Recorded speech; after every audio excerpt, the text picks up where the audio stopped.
Ankur Warikoo is scamming you.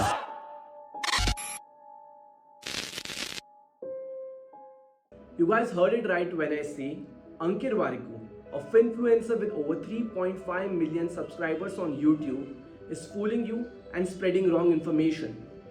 Now, first let me play a video in which he's spreading this wrong information. Loan लेते हैं 1 करोड़ 6% ब्याज 30 साल के लिए और आप उसी समय 1 करोड़ रुपए इन्वेस्ट भी करते हैं 6% रिटर्न 30 साल के लिए 30 साल के एंड पे आपने बैंक को कितना पैसा दिया होगा और खुद कितना पैसा कमाया होगा 30 साल के बाद आप उस लोन की तरफ 2 करोड़ 15 लाख रुपए खर्च कर चुके होंगे विच इज द लोन और बाकी का इंटरेस्ट लेकिन इसी पीरियड में जो आपने 1 करोड़ इन्वेस्ट करे थे वो 5 करोड़ 75 लाख रुपए हो चुके होंगे इसीलिए अमीर लोग पैसे बचाने के लिए लोन लेते हैं Watch the video. You all must be thinking, okay, what's wrong with this? It looks like a good way to earn money. So why am I simply criticizing him? Now let me get to the real reason. Even I was one of them. मुझे भी लगता था कि what he is saying is completely right, but that's not the case. I'll be discussing all the concepts and the reasons why he is wrong in this, and why this thing can never be possible. Because let's even think from a practical point of view for a second. If this was the case, if someone can earn 5 crores and just by giving 2 crores, everyone will be doing this, everyone can make money, and how will the banking operations run? So banks are not foolish either, alright? So there is some flaw in this model in what he is explaining. So now we'll be discussing how he is giving half information and incomplete information जिसकी वजह से काफ़ी लोगों के hopes बढ़ सकते हैं and they might even think of making money in this way, but that's not true at all. So now I'll be discussing all the concepts due to which what he's doing is wrong. And as of now I don't have a tablet, so I will have to write and explain it to you, so please compromise with that. If you go to the websites, you will notice that no bank is offering loan at rates of 6%. Generally, how it works is that a banking model, how it works is that a bank will give a loan at, let's say, 10%.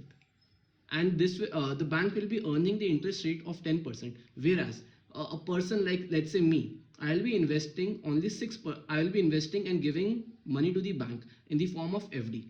And this rate will always be less than 10%. So generally the FD rates in India are around 7 to 8%. So let's say if I take 7%. Now what's happening is that bank will be lending loan at 10% but borrowing at a 7%. So now what happens is that let's say someone deposited 100 rupees and bank gave a loan of 100 rupees. So now the bank will get an interest of rupees 10, whereas it has to only pay an interest of rupees 7. So this 10 minus 7, this difference of 3 rupees is the earnings of the bank. So this is how a banking model works. So this is the primary reason that it's not practically possible to get a loan at a rate of 6% as well as invest at a rate of 6%. This is the first reason. Now coming to the second reason. Now second is taxes. As of now in India, there is 10% tax on interest income. So now let's say I earned 1 lakh rupees in interest. On this amount, 10% will be deducted as tax. So now on the next year, only 90,000 will be reinvested, and the compounding effect will only work on this 90,000 because this 10,000 will be given to the government in the forms of tax. This is the second thing that is wrong in this. Alright guys, now let me explain you the third and the most important reason why he's wrong. And the reason is time value of money. It basically means that 1 rupees today is not equal to 1 rupees after 1 year. So basically the value of rupees keeps decreasing because of inflation, and this concept is called time value of money. So time value of money basically means that 1 rupees today is not equal to 1 rupees after 1 year. For example, let's assume you can buy 1 apple for 100 rupees today, but after 1 year you will realize that you cannot buy 1 apple for 100 rupees, and now the price of the apple has changed to 105 rupees. Basically the value of money has declined because of the time passing. This concept is called time value of money, and this is because of inflation.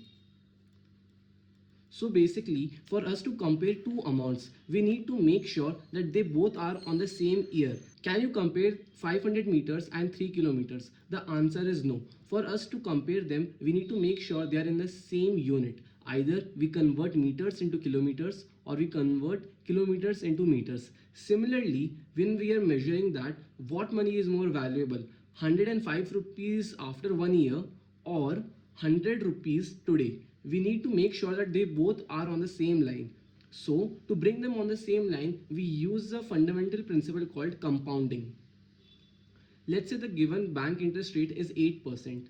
8%. So today this 100 rupees, after 1 year this 100 rupees will grow at the rate of 1.08, and basically the amount at the end of 1 year will become 108 rupees. So basically now we can say 100 rupees today is better than 105 rupees after 1 year.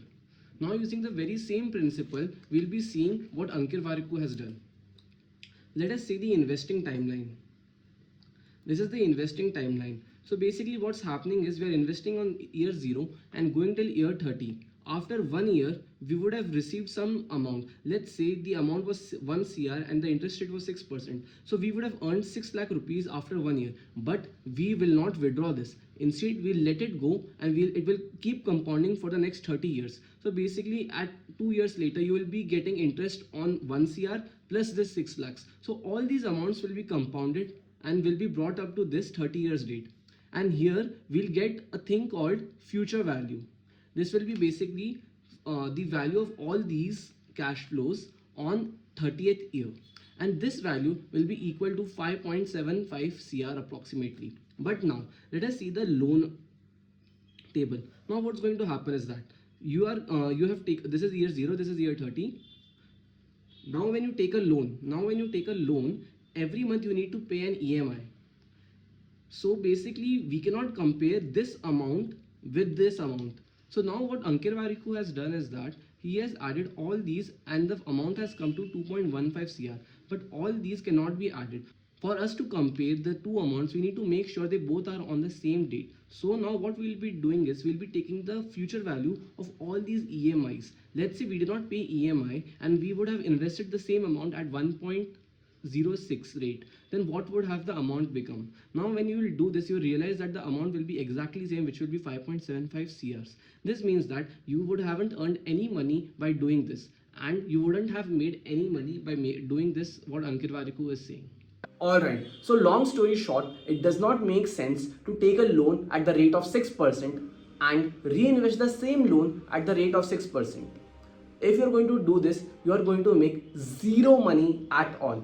You will be not earning any benefit out of it under any circumstance. Now coming to the part in which he says, why do people take loans? Why do rich people take loans? There is a slight difference in what they are doing. When rich people take loan, what they're doing is they're taking a loan at the rate of 6%, let's say, and then they're reinvesting the same loan at the rate of 15%.